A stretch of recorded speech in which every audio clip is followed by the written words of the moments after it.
본문 사무엘상 5장 1절부터 12절을 저와 여러분이 같이 한 목소리로 함께 봉독하시겠습니다. 블레셋 사람들이 하나님의 궤를 빼앗아 가지고 에벤에셀에서부터 아스돗에 이르니라.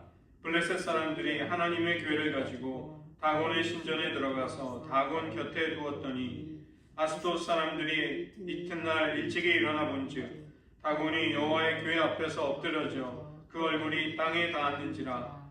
그들이 다곤을 일으켜 다시 그 자리에 세웠더니 그 이튿날 아침에 그들이 일찍이 일어나 본즉 다곤이 여호와의 궤 앞에서 또다시 엎드러져 얼굴이 땅에 닿았고 그 머리와 두 손목은 끊어져 문지방에 있고 다곤의 몸뚱이만 남았더라. 그러므로 다곤의 제사장들이나 다곤의 신전에 들어가는 자는 오늘까지 아스돗에 있는 다곤의 문지방을 밟지 아니하더라. 여호와의 손이 아스돗 사람에게 엄중히 더하사 독한 종기의 재앙으로 아스돗과 그 지역을 쳐서 망하게 하니 아스돗 사람들이 이를 보고 이르되 이스라엘 신의 궤를 우리와 함께 있게 하지 못하게 할지라. 그의 손이 우리와 우리 신 다곤을 친다 하고 이에 사람을 보내어 블레셋 사람들의 모든 방백을 모으고 이르되 우리가 이스라엘의 신의 궤를 어찌하랴 하니 그들이 대답하되 이스라엘 신의 궤를 가드로 옮겨가라 하므로 이스라엘 신의 궤를 옮겨갔더니 그것을 옮겨간 후에 여호와의 손이 심히 큰 환난을 그 성읍에 더하사 성읍 사람들의 작은 자와 큰 자를 다 쳐서 독한 종기가 나게 하신지라. 이에 그들이 여호와의 궤를 에그론으로 보내니라.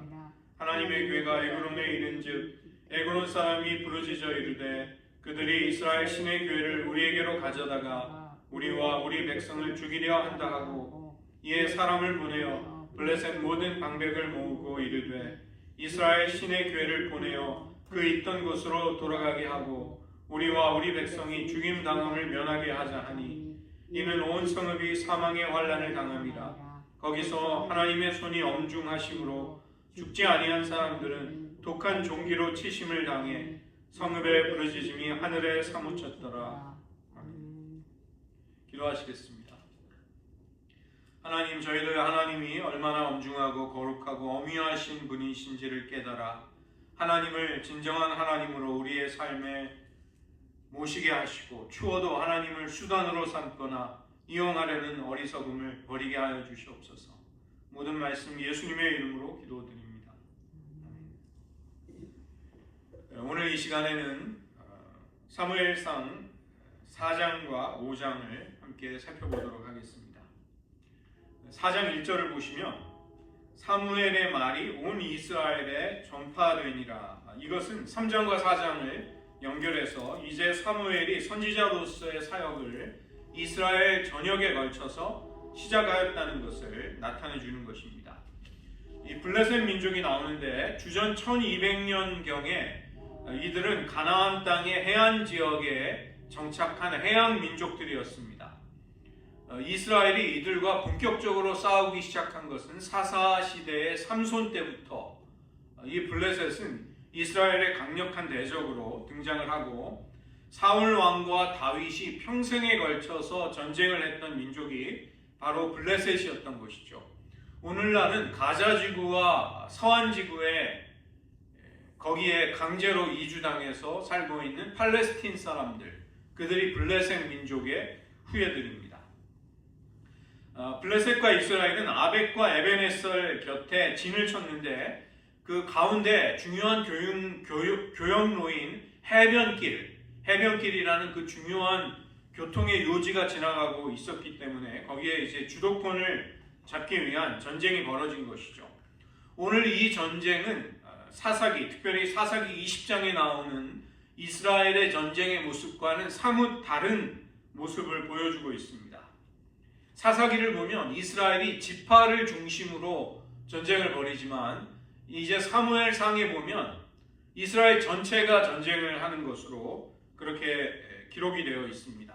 이것은 사무엘서가 이제 이스라엘이 통일된 나라를 향해 나아가고 있다는 것을 전제로 하고 있는 것이죠. 블레셋과 이스라엘이 대항해서 전선을 벌이고 전쟁을 했는데 이스라엘이 큰 패배를 당하게 됩니다. 4천 명이 죽었다는 것은 이제 굉장한 패배인 것이죠. 그래서 돌아온 장로들은 우리가 왜 졌는가 원인을 찾기 시작합니다. 여호와께서 우리를 지게 하셨다. 전쟁이 여호와의 손에 달려 있다. 이것은 이스라엘이 가지는 기본적인 생각이었습니다. 그들은 왜 지게 하셨는가? 그러다가 원인을 찾기 위해서 자신을 돌아보고 회개하는 사사기 20장의 그런 모습과는 굉장히 대조되는 모습을 보이는 것이죠. 원인을 자신들에게서 찾으려고 하는 대신에 그들은 법궤를 가져오면 된다. 이것이 전쟁의 해결책이라고 결론을 내리게 됩니다. 결정적으로 중요한 것이 그들이 전쟁과 그 이후에 반응해서 생략이 되어 있는 것을, 누락이 되어 있는 것을 알 수 있는 것이죠. 전쟁에서 졌다면 하나님 앞에 울면서 어떻게 해야 좋을지를 마땅히 물어야만 했습니다. 여호수아 7장에 아이성에서 뜻밖의 패배를 당한 이스라엘은 여호수아가 하나님의 궤 앞에서 땅에 엎드려 머리에 티끌을 뒤집어 쓰고 울면서 하나님 앞에 어떻게 해야 될지를 묻는 장면이 나옵니다. 그런데 오늘 장로들은 전쟁에 진 것을 슬퍼하지도 않고 하나님께 묻지도 않습니다. 그 당시에 여호와의 말씀을 전하는 사무엘이 있었음에도 사무엘에게 찾아가 물었다는 것이 어디에도 나와 있지 않습니다. 4절을 보시면 언약궤를 그룹 사이에 계신 만군의 여호와의 언약궤라고 표현하고 있는 것이죠. 언약궤의 뚜껑이 속죄소, 마틴 루터는 그것을 시은좌라고 해석을 했습니다. 이 언약궤의 뚜껑 속죄소에 두 천사, 그룹 천사가 날개를 마주한 형태로 조각이 되어 있습니다. 그래서 그 언약궤 위에 있는 그룹의 사이에 거기에 여호와가 보좌를 베푸신다. 이스라엘은 그렇게 생각했던 것이죠. 그러나 언약궤는 하나님이 임재하신다는 상징물이었지 그것이 곧 여호와는 아니었던 것입니다. 하나님은 언약궤에 묶여 계시는 분이 아니신 것이죠. 솔로몬이 아무리 화려한 성전을 건축해도 하나님은 거기에 안정이 되신 분이 아니라는 것입니다. 그러나 장로들은 언약궤 그 자체를 하나님으로 생각하고 있는 것이죠. 언약궤만 있다면 자동적인 도움이 온다. 이것은 하나님께 대한 본질적인 신앙을 버리고 상징에 불과한 언약궤를 우상화시킨 것입니다. 우리가 예수님의 본질적인 희생과 사랑, 그분의 헌신을 버리고 혹시나 외형, 형식만을 붙들고 있지 않은가, 우리는 그것을 점검할 필요가 있는 것이죠. 장로들이 이런 결정을 하게 되고 사람들은 실로의 성소에 사람을 보내 언약궤를 전쟁터로 가져오게 됩니다. 일반 백성들은 언약궤를 만지거나 옮길 수가 없기 때문에 당시의 제사장이었던 홈리와 비느하스, 엘리의 두 아들들이 동행하게 되는 것이죠. 이것은 그 제사장들조차 언약궤를 우상 정도로 여길 만큼 진정한 하나님이 누구신가에 대해 무지했음을 보여주는 것입니다.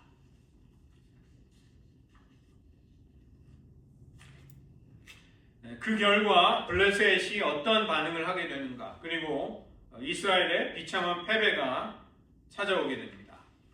5절을 보시면 이스라엘 백성들이 이에 대한 반응으로 그들은 땅이 울릴 정도로 환호와 함성을 내질렀다. 용기가 백배해서 이제 언약궤가 하나님이 우리와 함께 하신다. 승리는 반드시 우리에게 허락되었다. 이것을 기대했던 것이죠.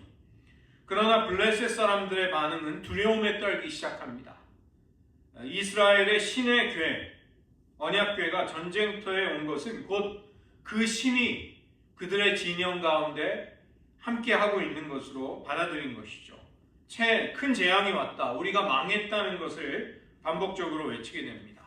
8절을 보면 그들이 왜 두려워하는지 이유를 설명하고 있습니다. 이스라엘의 하나님 여호와가 여러 가지 재앙으로 광야에서 애굽을 치셨던 것을 블레셋 민족들이 잘 알고 있었다는 것입니다. 애굽을 나오는 과정에서 10가지의 재앙, 그리고 애굽의 군대를 홍해에 수장시키신 그 큰 일, 하나님이 행하셨던 큰 권능의 사건들을 그들은 놀랍게도 잘 기억하고 있었던 것이죠. 그러나 정작 이스라엘 백성들은 이와 대조적으로 언약궤 없이도 이러한 권능을 그 당시에 행하셨던 하나님의 역사를 잊어버리고 있습니다. 한낱 물건, 상징에 불과한 언약궤만을 붙들려고 하는 것이죠. 어찌 본다면 언약궤를 바라보는 이스라엘 백성들의 그리고 블레셋 사람들의 관점이 다를 바 없다는 것을 알 수 있는 것입니다. 언약궤 자체가 여호와의 곧 임재이다. 그리고 그 상징 속에 신의 힘이 내재한다. 이런 생각을 가졌던 것입니다. 이방 사람들이 우상을 섬기는 방식으로 놀랍게도 이스라엘 백성들은 언약궤를 섬기며 여호와에 대한 신앙을 변질시켰다는 것을 알 수 있는 것이죠. 하나님은 인격적인 분이시기에 어떤 물건처럼 방법처럼 대하거나 이용할 수 있는 분이 절대로 아니십니다. 그러나 블레셋 사람들은 하나님의 크신 권능을 듣고 간담이 물처럼 녹았던 여리고 백성들과는 달리 스스로를 격려하고 있습니다. 우리 스스로 강해지자, 남자답게 되자, 용기를 내자. 우리가 이전에 그들을 노예로 삼지 않았는가? 우리가 이번에 지게 된다면 그들의 노예가 될 것이다. 그래서 그들은 최선을 다해 싸우기로 굳게 결심한 것입니다. 철부지처럼 언약궤만을 의지해서 승리를 손에 쥐었다고 기뻐하는 이스라엘 백성들의 모습과 블레셋의 모습은 사뭇 달랐던 것이죠. 결사의 각오를 가지고 이스라엘과 전쟁에 임하겠다. 이것이 블레셋의 각오였습니다. 그리고 결과는 양쪽이 생각하는 것과 반대가 된 것이죠. 이스라엘이 전쟁에서 예상외로 참패하게 된 것입니다. 얼마나 그 패배가 컸던지 살육이 너무나도 컸다.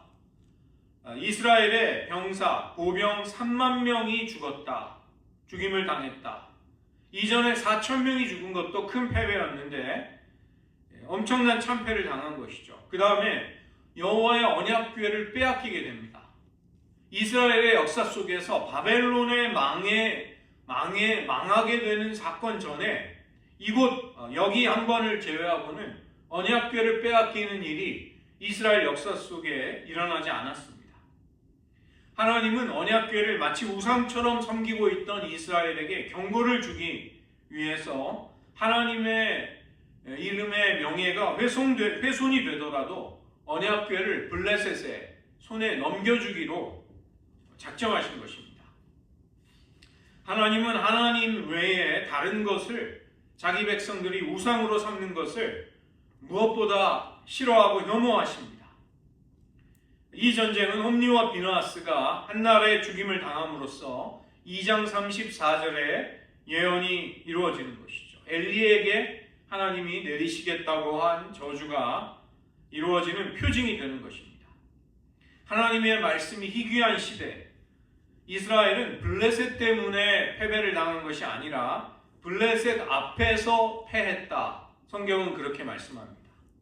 블레셋이 승리한 전쟁이라기보다 블레셋을 통해서 자기 소견에 옳은 대로 행하던 이스라엘을 하나님이 심판하신 사건이었다. 성경은 그렇게 보는 것입니다. 이 패배가 여호와로 말미암았다는 것을 이스라엘은 알았지만 겸허하게 하나님의 뜻을 묻지 않습니다. 그들은 그 대신 임재의 상징이었던 언약궤만을 이용하기로 결정하는 것이죠. 만군의 여호와를 그들의 뜻대로 조정하려고 한 것입니다. 하나님은 더 이상 순종의 대상이 아니라 이용할 수 있는, 인간이 뜻대로 처분할 수 있는 그 정도의 대상으로 하나님을 전락시킨 것이죠.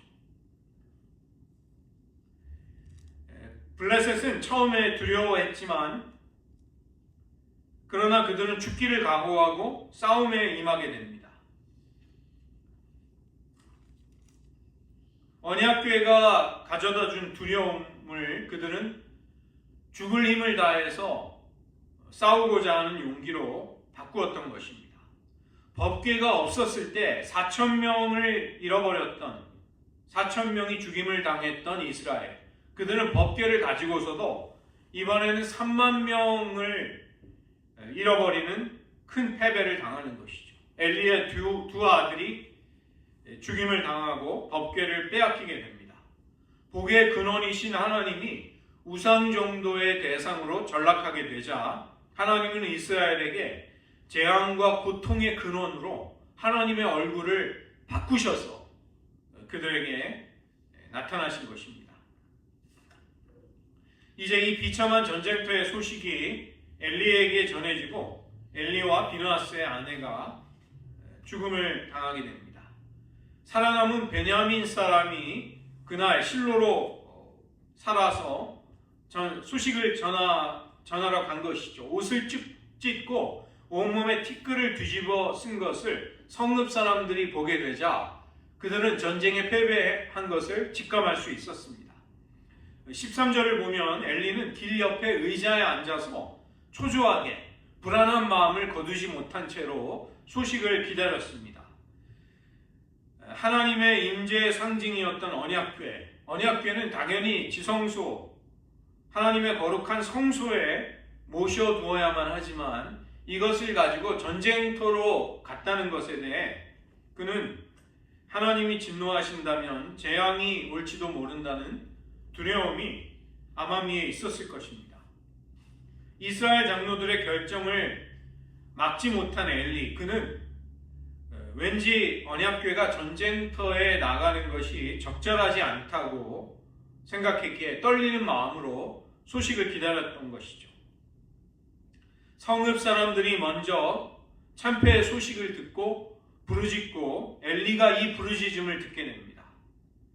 전령은 15절을 보시면 엘리가 가장 비극적인 소식을 늦게 들었던 당시의 상태를, 엘리의 상태를 15절이 보여주고 있습니다. 그때 그의 나이 98세, 눈을 볼 수 없었다. 전령의 모습을 전혀 보지 못한 채로 목소리만을 그는 들을 수 있었던 것이죠.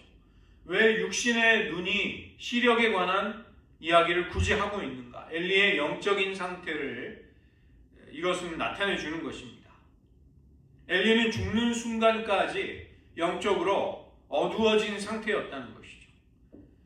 옛 시대의 표본, 특별히 그 시대의 지도자들이 영적으로 어두웠다는 것을 엘리의 상태가 보여주는 것입니다.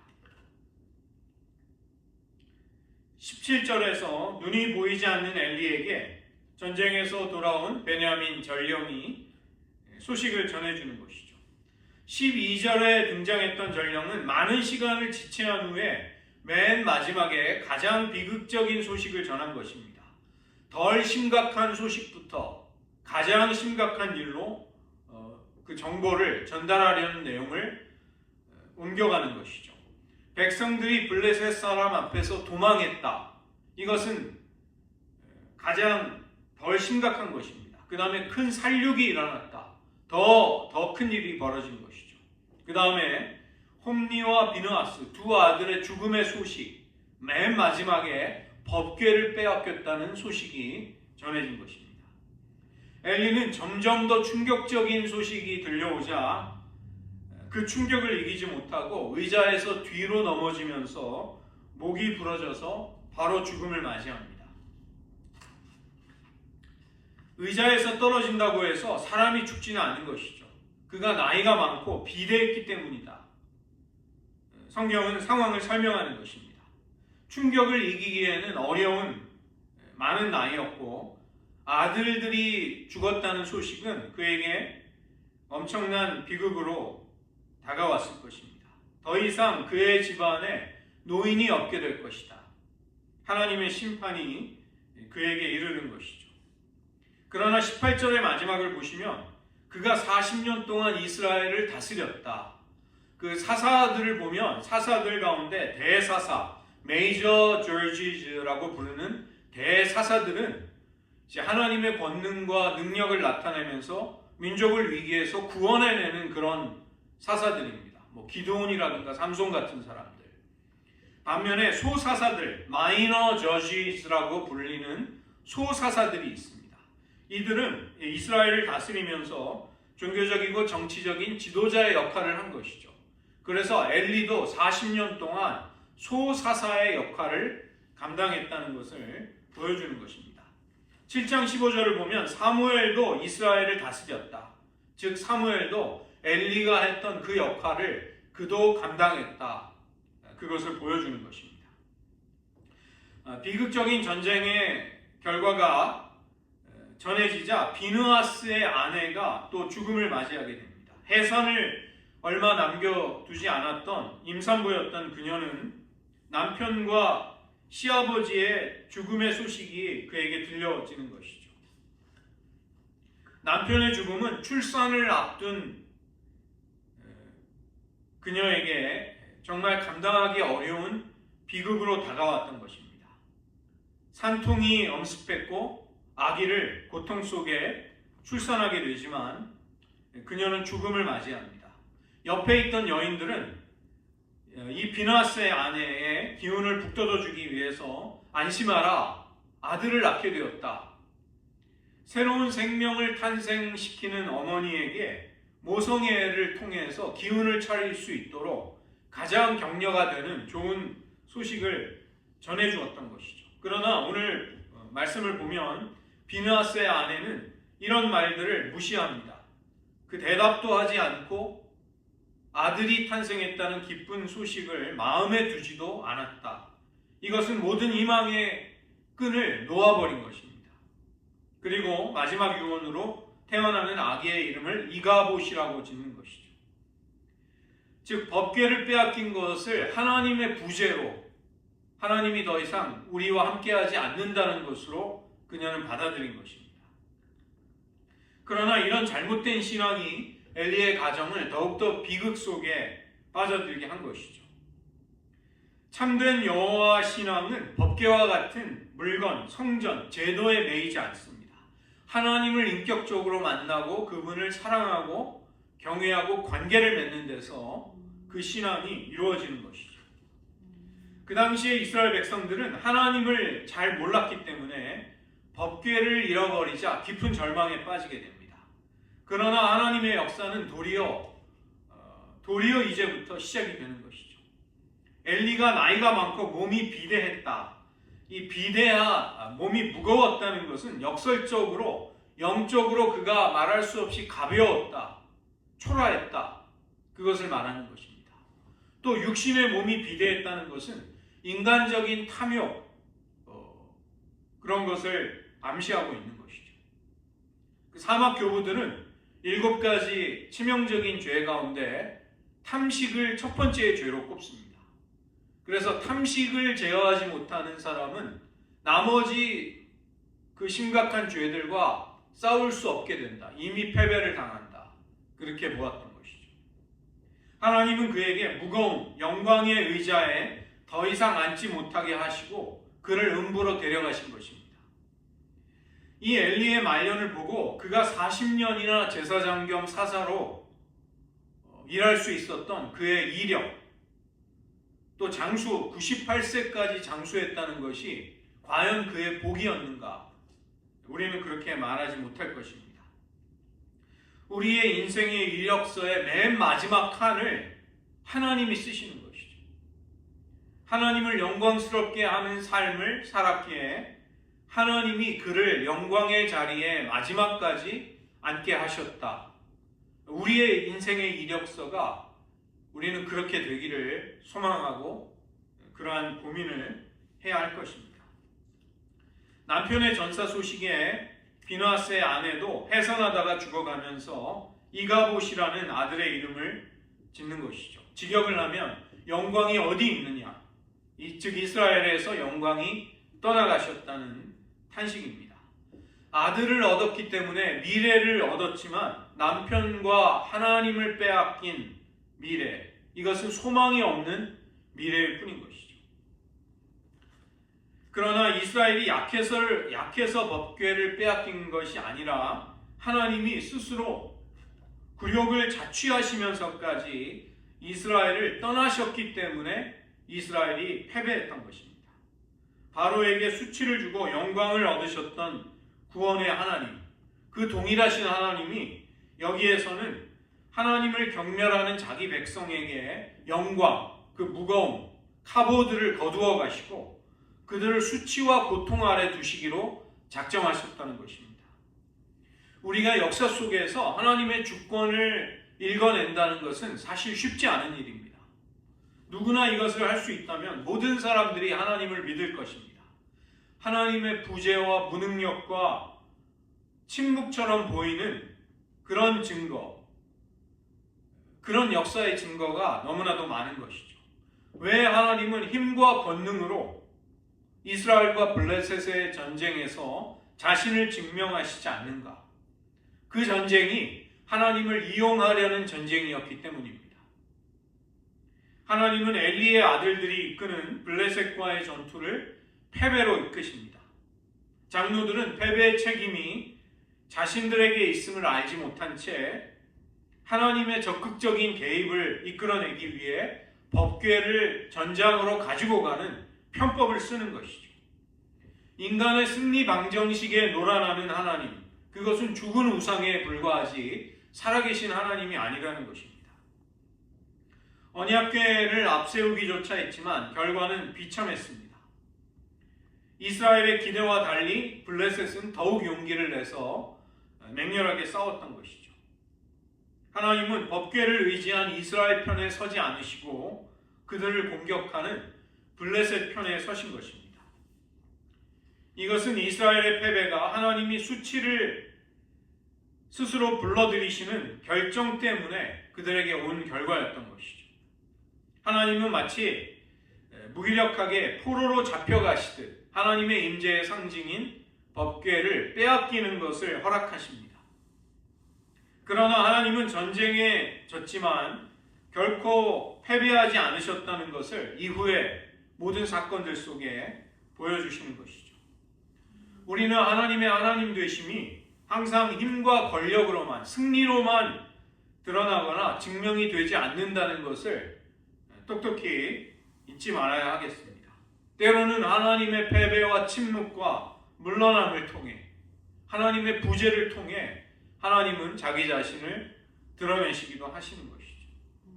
축복뿐만이 아니라 불순종하는 자기 백성을 향한 심판을 통해서도 하나님은 의로움과 거룩을 나타내십니다. 지금 우리들은 하나님의 영광을 땅에 떨어뜨린 그런 시대 속에 신앙생활을 하고 있는 것이죠. 이것은 하나님을 인간의 수준으로 그보다 못한 물건 같은 것으로 전락시켰기 때문에 할 말이 없는 것입니다. 그러나 하나님은 자신을 버린 자들의 뜻대로는 한 가지도 이루어지지 않게 하십니다. 그것을 허락하지 않으십니다. 엘리가 상징하던 사사시대, 그들은 결국 하나님의 오래 참으심의 긍휼의 풍성함을 끝끝내 외면하다가 무너지게 되는 것이죠. 자기 자신만을 살찌우는 자들, 그런 자들을 위해 하나님은 일하지 아니하십니다.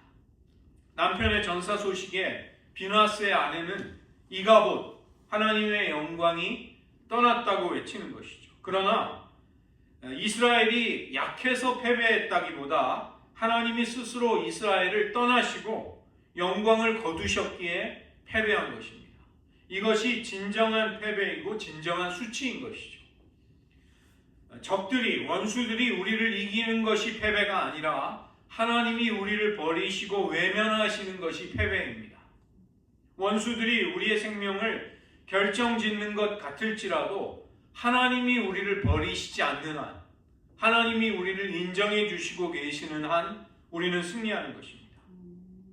인간이 하나님을 이용해 자기의 배를 불리려고 하는 곳에 하나님의 참된 영광, 카보드, 그 무거움은 없는 것입니다. 하나님을 경외하지도 않고 말씀의 권위를 인정하지도 않는 곳에서 하나님의 영광이 떠나가셨던 것이죠. 하나님의 영광이 떠난 곳에 생명과 기쁨이 사라지게 됩니다. 이것은 우리가 인생에서 경험하게 되는 가장 큰 수치와 불행이라고 할 수 있는 것이죠. 이제 블레셋은 언약궤를 다곤의 신전에 두지만 하나님은 그 땅에 재앙을 내리십니다. 전쟁에서 이긴 블레셋 사람들은 아수도스로 법궤를 가져가 다곤 신전에 두게 됩니다. 아수도스는 블레셋은 5개의 도시로 이루어진 도시 국가였기 때문에 그 중요한 도시에 법궤를 두는 것이죠. 그곳에 다곤 신전이 있었는데 단순히 언약궤를 다곤 신전에 두었다 이렇게 말하지 않고 오늘 말씀을 보시면 다곤 신상 옆에 두었다 이렇게 말하고 있습니다.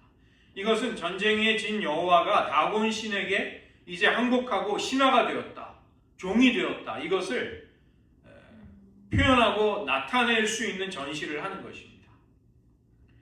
블레셋 사람들은 그들이 완전히 승리한 것으로 여기고 그 승리의 즐거움을 만끽하려고 했던 것이죠. 예전에 삼손을 붙잡아다가 눈을 뽑고 다곤 신전에서 그에게 여러 가지 희롱을 하면서 비참해진 모습을 즐거워했던 블레셋 사람들의 모습이 연상이 되는 것입니다. 그러나 5장 3절에서 놀라운 반전이 일어납니다. 이튿날 다곤 신상이 하나님의 궤 앞에 머리를 앞으로 해서 엎드려져 있는 놀라운 광경이 보여지는 것이죠. 이것은 마치 전쟁에 패배한 장수가 상대방의 왕 앞에 엎드려 부복을 하고 있는 것과 똑같은 자세입니다. 완전한 복종과 헌신을 표현하는 그런 자세로 엎드려져 있는 것이죠. 그러나 블레셋 사람들은 이것을 우연이라고 여기면서 애써 그것을 외면하고 다시 원래의 위치로 신상을 돌려놓습니다. 그 다음날 더 엄청난 일이 벌어집니다. 머리와 두 손이 잘려서 다곤 신상이 문지방 위에 머리와 손이 놓여지고 몸통만 남겨지는 그런 일이 일어난 것입니다. 고대에는 전쟁의 승리를 보여주기 위해 적들의 머리와 손을 자르는 관습이 있었습니다. 다윗도 골리앗을 물맷돌로 쓰러뜨린 다음에 칼로 그의 머리를 베었던 것이죠. 머리와 두 손이 문지방 위에 있었다는 것은 문을 거쳐서 도망하려는 시도가 실패했다는 것입니다. 하나님 앞에서 도망치려던 다곤 신의 시도가 수포로 돌아갔다. 그리고 거기서 죽임을 당하였다는 것이죠. 이것은 하나님께서 블레셋의 신이었던 다곤보다 힘이 없어서 이스라엘이 패배한 것이 아니었음을 보여주는 것입니다. 이스라엘 백성과 엘리 가문을 심판하기 위한 하나님의 계획 속에서 이스라엘은 전쟁에서 패배했던 것이죠. 이 때문에 5절에 블레셋에 생겨난 관습이 있었다는 것을 보여줍니다. 다곤 신전에 들어가는 사람들 또 제사장들은 문지방을 밟지 않게 되는 것이죠. 다곤 신상의 머리와 손이 놓여졌던 문지방을 거룩한 것으로 생각했던 것입니다. 그러나 반대로 이 관습은 다곤이 얼마나 치욕적인 패배를 당했는가, 여호와의 권능이 얼마나 위대한가를 기억나게 했던 것이죠. 신상 다곤을 쓰러뜨린 하나님은 이제 직접 블레셋 사람들에게 재앙을 내리기 시작하십니다. 손이 잘려나가 무력하게 된 다곤과는 달리 여호와의 손은 큰 권능을 그 땅에 나타내기 시작하시는 것입니다. 블레셋 사람들이 감당하기에는 너무나도 무거운 재앙, 이것이 여호와의 손이라는 표현으로 나타나는 것이죠. 출애굽기 9장 3절에서 이 표현이 처음 나타납니다. 애굽 사람들의 가축에 돌림병, 역병의 재앙을 내리실 때 여호와의 손이 그들을 치셨다 이렇게 말씀합니다. 이것은 임파선종이나 종량 아니면 학문 쪽의 종기 같은 것을 의미하는 것이죠. 나중에 그 6장에 보시면 독종과 쥐를 연결하기 때문에 이것은 아마도 쥐가 퍼뜨리는 패스트 같은 그런 역병이었을 것이다 이렇게 추정해 볼 수 있는 것입니다. 이런 재앙을 통해 아스돗과 그 모든 지경을 하나님은 치신 것입니다. 이제 하나님은 홀로 블레셋과 전쟁을 하고 계시는 것이죠. 언약궤가 하나님의 권능을 보이는 수단이 된 것입니다. 법궤 자체에 신비스러운 힘이 있다기보다 하나님이 이제 직접 권능의 손을 사용하시는 것이죠. 견딜 수 없게 된 블레셋 사람들은 방백을 모으고 가드로 언약궤를 옮길 것을 결정합니다. 아스돗에서 북동쪽 산지에 있는 골리앗의 고향이 바로 가드입니다. 장소만 옮긴다면 재앙이 그칠 것이다. 그렇게 생각하는 것이죠. 그러나 성읍의 큰 자와 작은 자를 다 하나님은 재앙으로 치십니다. 남녀노소, 지위고하를 막론하고 모든 사람에게 하나님의 재앙이 임한 것입니다. 그렇게 되자 이번에 가드의 더 북쪽에 있는 또 다른 도시 에글론으로 법궤를 보내는 것이죠. 에글론 사람들은 우리를 다 죽게 했다고 원망을 하고 그런 공포로 인한 공황 상태에 빠지게 됩니다. 그리고 법궤를 원래 있던 곳으로 돌려보내서 우리가 죽음을 면해야 한다. 이것을 의견을 모으는 것이죠. 여호와의 손이 엄중하다. 여호와의 손이 매우 심하게 치신다. 이런 표현이 나오고 있습니다. 블레셋은 하나님의 권능의 손을 그 무게를 감당할 수 없다는 것입니다. 그렇지만 애굽 사람들이 하나님의 재앙 앞에 그들의 신들을 아무리 불러도 도움을 얻을 수 없었듯 그들은 하나님이 내리시는 재앙을 고스란히 당할 수밖에 없었던 것이죠. 하나님은 블레셋을 이스라엘과 엘리 가문의 죄를 심판하시기 위한 채찍과 몽둥이로 사용하십니다. 그리고 그 용도를 끝내고 나서는 이제는 몽둥이로 도구로 사용하셨던 블레셋을 다시 심판하시는 것이죠. 이것은 이스라엘의 패배가 곧 하나님의 패배가 아님을 보여주시기 위함입니다. 우리 신앙인들이 실패할지라도 그것이 곧 하나님의 실패는 아닌 것이죠. 우리가 실패했을 때, 우리가 해결할 수 없는 상황에 놓였을 때 우리는 하나님이 여전히 전능하시다는 사실을 떠올리고 하나님을 찾아야 하겠습니다. 블레셋은 하나님의 법궤를 다곤의 신상에 갖다 두게 됩니다. 이스라엘의 민족의 신보다 자신의 신이 더 우위에 있다는 것을 알리려고 했던 것입니다. 그러나 그들은 여호와의 능력을 오해했을 뿐만이 아니라 하나님께서 자기 백성 이스라엘을 얼마나 사랑하시고 그들에게 헌신하고 계시는지를 몰랐던 것이죠. 그들은 대장부와 같이 용기를 내어 싸울 수 있다면 승리할 수 있다고 그것을 이전의 승리를 자신들의 힘의 원천으로 여긴 것입니다. 그 때문에 어떠한 신들이라도 만만한 곳에 우리가 원하는 대로 조롱거리로 삼을 수 있다고 생각했던 것이죠.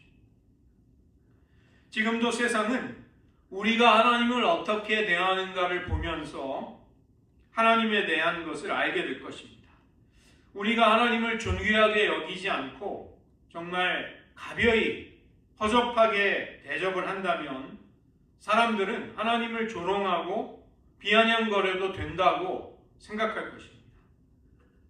그러한 불명예는 마치 이스라엘 백성처럼 우리들이 자초해드리는 불명예가 될 수 있는 것이죠.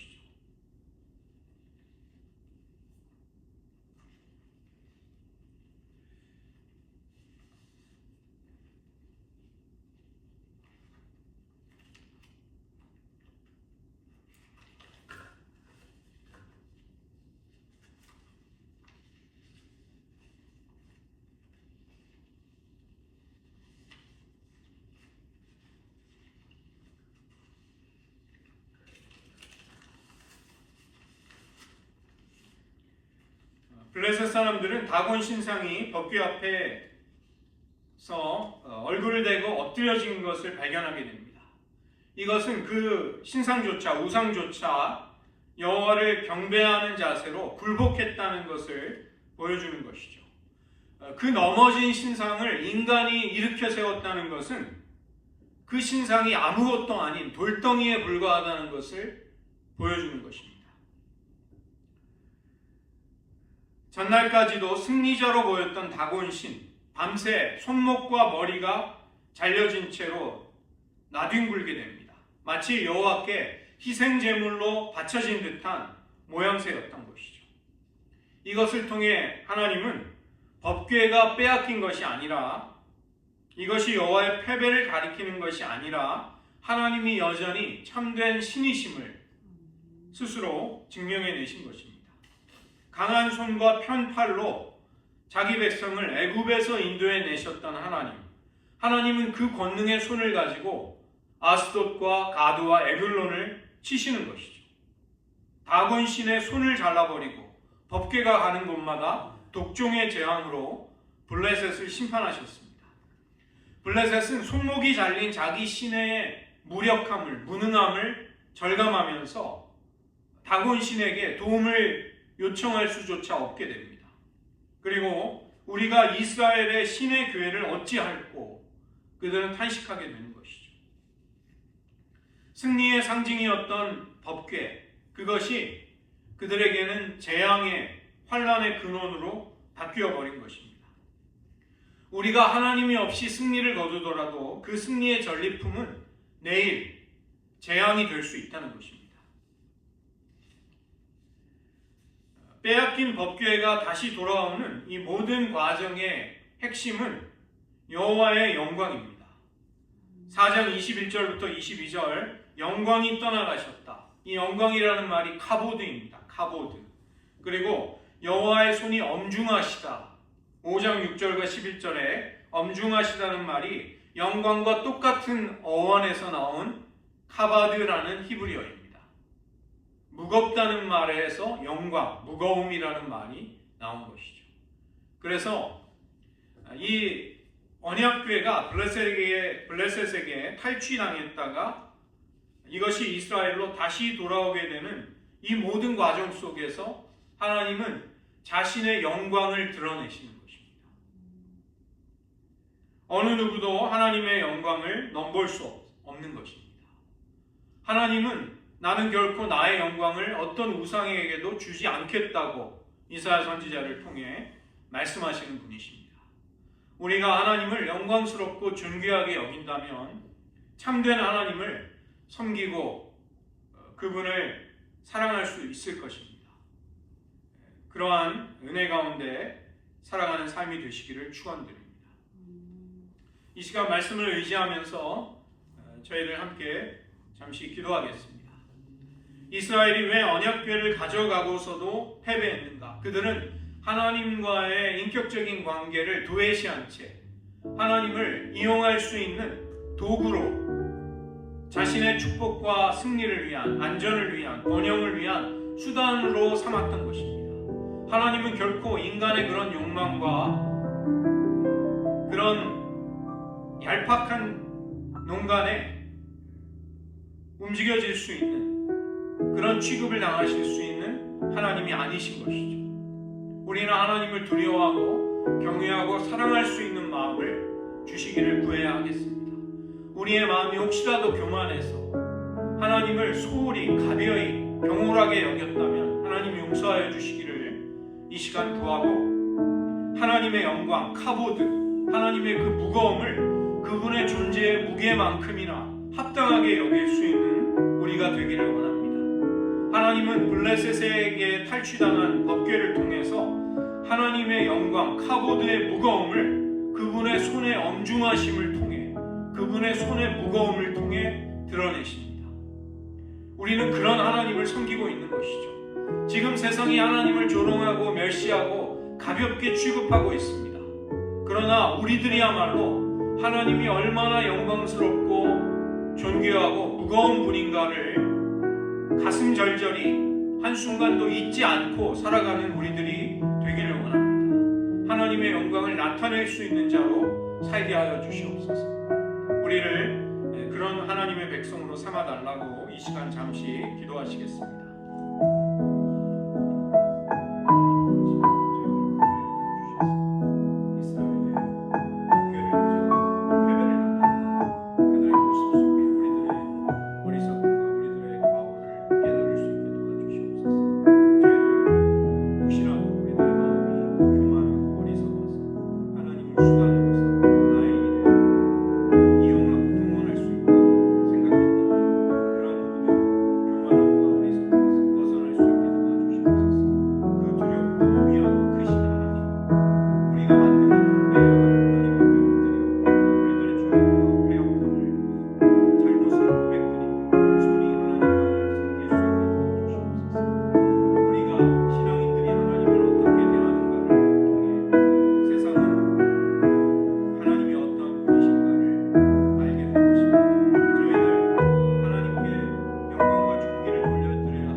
하나님의 구원을 경험한 우리들은 알고 있습니다. 그러나 그럼에도 우리들 교만해지고 때로는 어리석어진 채로 하나님을 그 영광의 무게만큼이나 존귀하게 대하지 못하는 오류와 잘못에 빠질 때가 얼마나 많은지요. 하나님, 우리들의 그 모든 죄악을 용서하여 주시고 우리들을 항상 깨우쳐 주셔서 하나님이 얼마나 두렵고 거룩하고 존귀하고 위엄과 영광에 가득 찬 분이신가를 잊지 않을 수 있는 저희들 되게 하여 주시옵소서. 세상이 하나님을 소홀히 여기고 가볍게 여기며 입을 놀려 경멸할지라도 우리들은 하나님의 영광을 나타내는 자로 살아갈 수 있기를 원합니다. 하나님의 이름과 명예에 우리들이 수치와 부끄러움을 안겨드리는 자들이 아니라 영광과 존귀와 경건한 두려움을 사람들 가운데 불러일으킬 수 있는 그러한 선한 행실과 성령의 충만함으로 살아갈 수 있는 저희들 되게 하여 주시옵소서. 교회가 그 영광을 나타내게 하시고 하나님의 백성의 가정이 또 그 자녀들의 행실이 하나님의 영광의 엄중함을, 무거움을 드러낼 수 있는 그런 일들이 있게 하여 주시옵소서. 하나님, 저희를 낙심하거나 두려워하는 대신에 우리가 하나님의 영광의 그 존재의 무게만큼이나 소중히 여긴다면 우리를 통해 드러날 하나님의 영광이 있음을 기뻐하면서 그 소명을 다할 수 있는 하나님의 백성 삼아 주시옵소서. 모든 말씀 예수님의 이름으로 기도드립니다.